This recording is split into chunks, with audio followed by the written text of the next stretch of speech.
There we go. Um,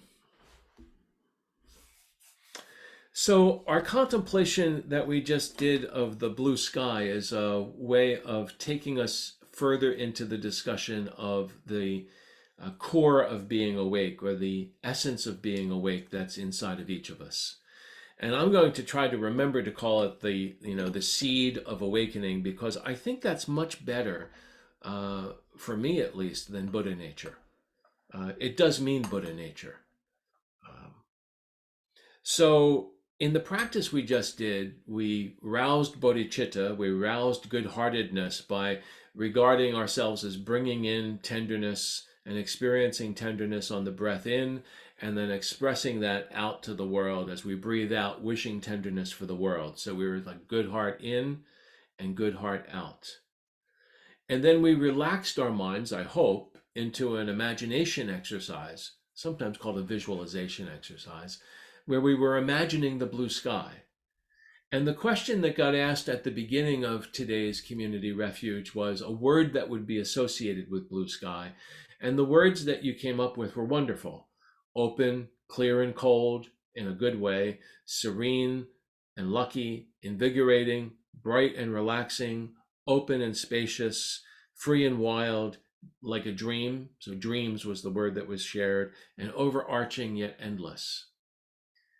And in the teachings of the Buddha, uh, it's there is a classical tension. It's almost like a seesaw between 2 points, where one set of teachings on the seed of awakening will point at the openness quality of nothing to hold on to, and that gets called emptiness. But it's shunyata, it's open, empty, full. But it's emphasizing the open, empty quality. And then the experience emphasizes the full part of this continuum, right, on the seesaw. So the full part is bright, cold, and clear, serene and lucky, invigorating, bright and relaxing. It has all those qualities. There's an experience that's happening. What's being pointed at, and what I really want to try and focus our discussion on, is that each of us has within us this experience already. Like, you could all connect with it. They were all great descriptions of this is what it's like to be open, to touch emptiness. It's not some cold void, that's doesn't have any feeling tone, doesn't have any sense of presence, doesn't have any sense of anything. It's just like a black hole. That's not what's meant. But it is not a thing that you can grab hold of and own. So you don't own Buddha nature. Sometimes we wind up saying my Buddha nature. And yeah, that's how we say it. But it might be more correct to say the seed of awakening as I experience it, knowing that each moment it's going to change. It's never something that I can hold on to, this moment of being awake. And yet sometimes it feels bright, sometimes it feels cold, cold and clear. I was in a nice way. I was thinking of like going skiing, and the going skiing and the first, after I get off the lift at the top of the mountain for the first time, and like looking out over the slopes, and it's like cold and clear, and I'm looking forward to some fun. It's like, oh, cold and clear in a good way. And yet you can't hold on to that moment, and if you stay there too long, you just get cold. So so it's time to put things into motion, and go to the lodge or ski downhill or find a friend, or there's something to express the delight of that moment. So it's not a thing you can hold on to, and yet the experience has a quality, a way it feels. It's very humbling to know that every living thing, according to the teachings of Buddha nature, has this ability. An ant has this ability. An ant can feel that, openness, and, it feels it in an ant way.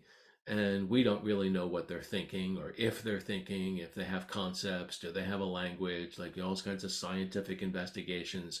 But we know from the teachings of Buddha nature that the quality of mind that is open and receptive is there in every living being.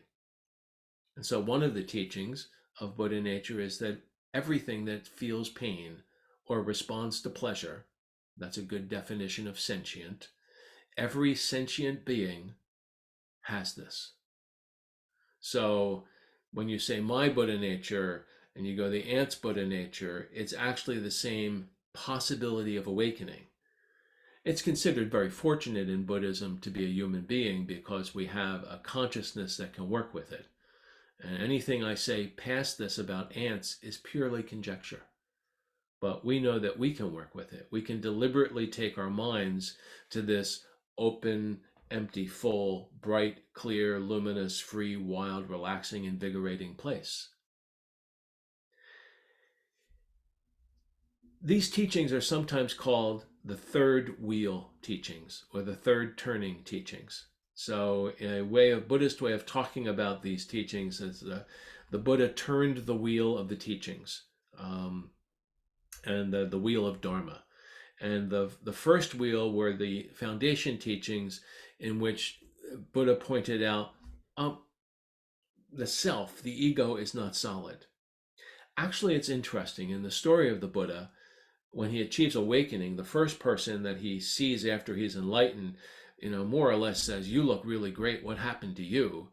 And the Buddha says, "Well, the nature of mind is uncompounded, clear luminosity, empty and free, and available to you." That's the Buddha nature.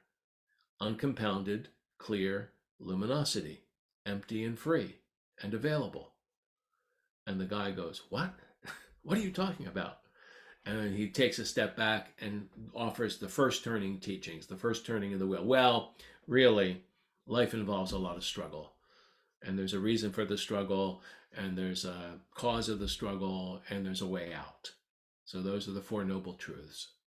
And the whole Foundation series evolves from that turning of the first wheel of the Dharma, the first time around the wheel.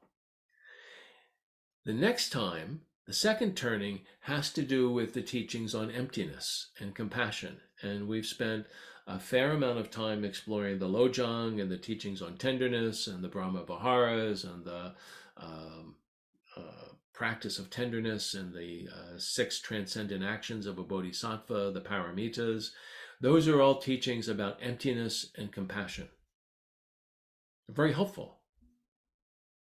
Very hard to accomplish unless you understand the first turning, that this me is not real. It's more like a river than a rock. And that frees me to be compassionate and open at every moment.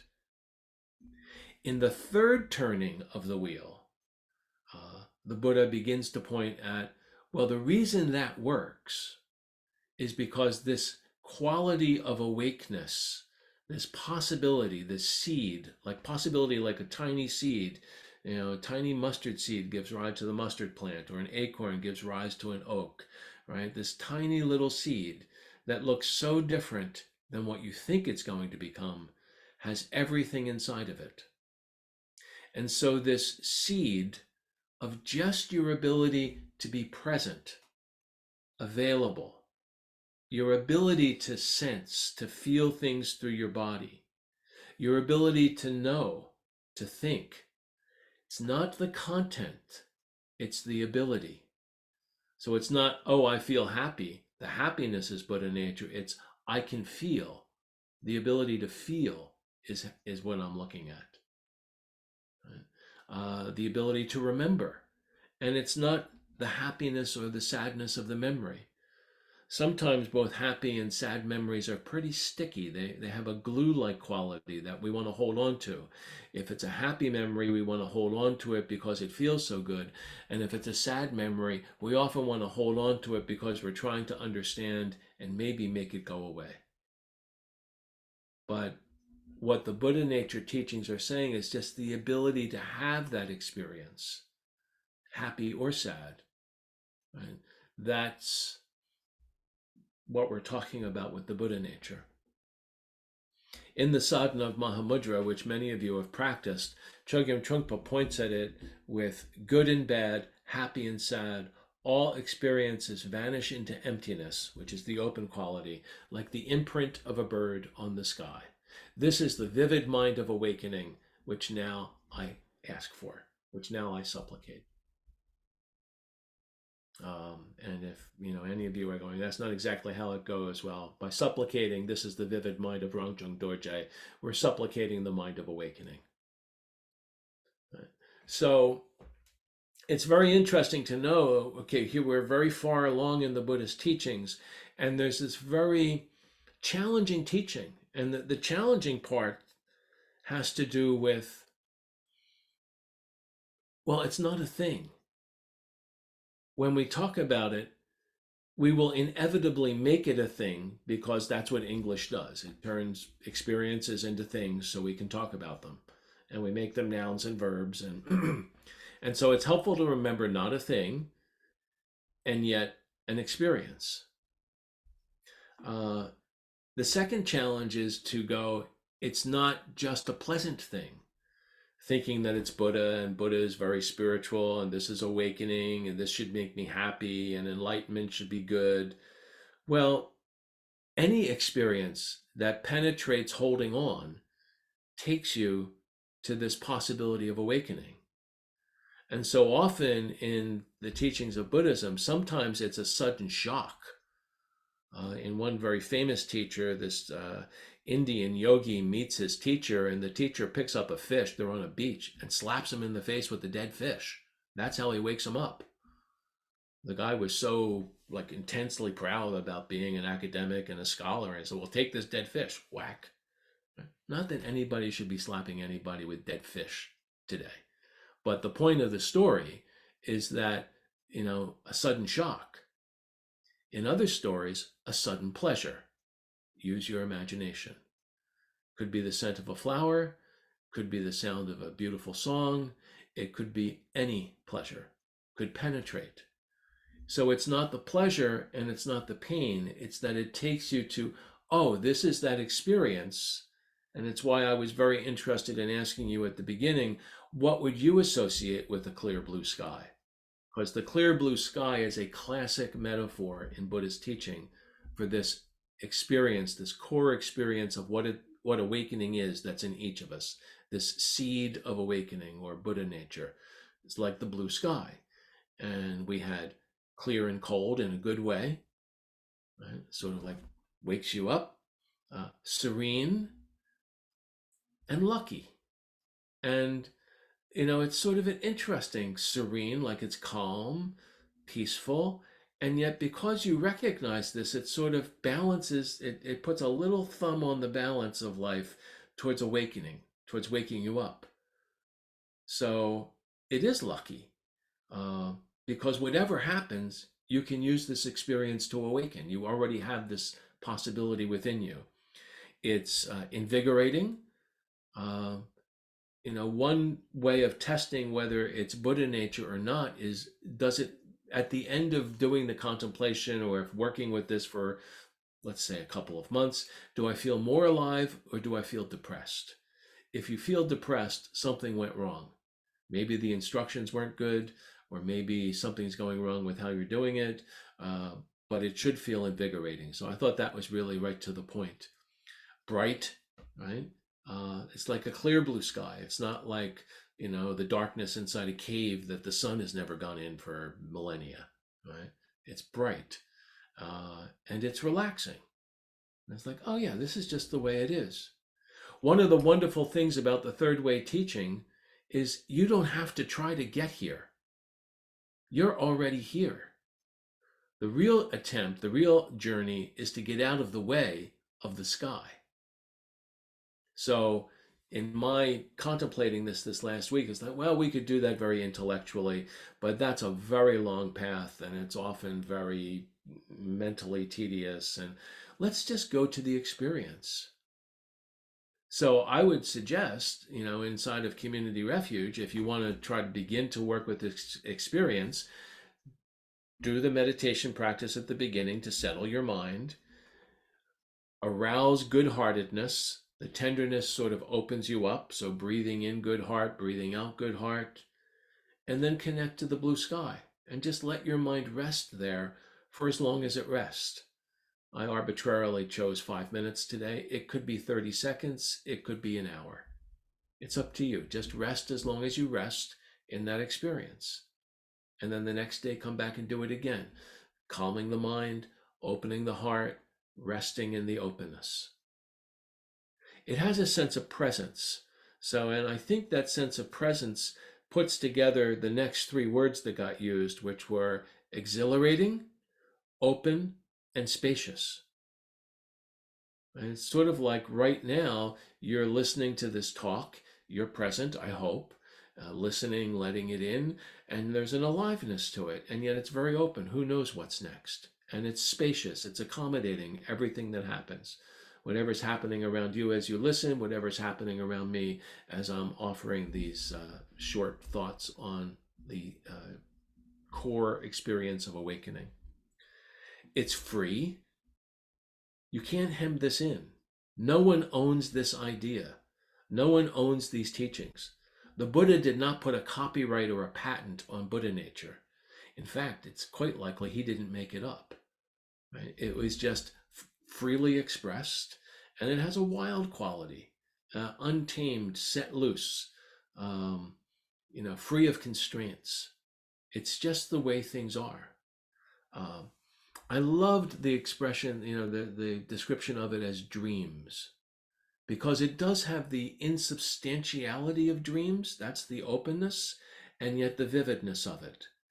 And, we'll want to hold on and make it something perfect, but it just is what it is.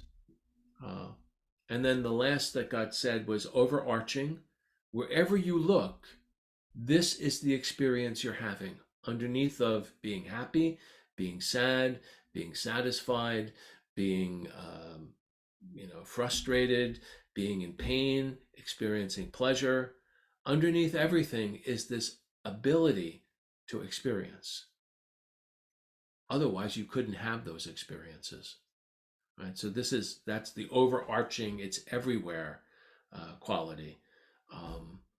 And because of that, whenever you go in your mind's eye to the blue sky, it's always there. So one of the reasons we're doing this inside of Community Refuge is our aspiration is to explore teachings on grief and loss. And often today, when people want to talk about grief and loss, they just go right at it. And I would like to follow a different logic of let's build up in ourselves the resources so that we have the good heart and the understanding that we can approach grief and loss as human experiences that open our heart more rather than something we need to defend against. So it's sort of as if we were trying to build a house and we're gathering the resources, the material, the money we need, the contacts and the builders that we need to engage with in order to make the project work. We're gathering the resources of the third wheel teachings before we investigate the very challenging question of how do we as meditators work with the experience of grief and loss. We're gathering our richness before we engage with something that's going to pull on that richness in how we deal with life as it is. So with those thoughts, I'm going to close this talk, and I'd love to hear what you think. Just one more time, what we're working with is the experience of Buddha nature rather than the philosophy or the academic teachings of what Buddha nature actually is.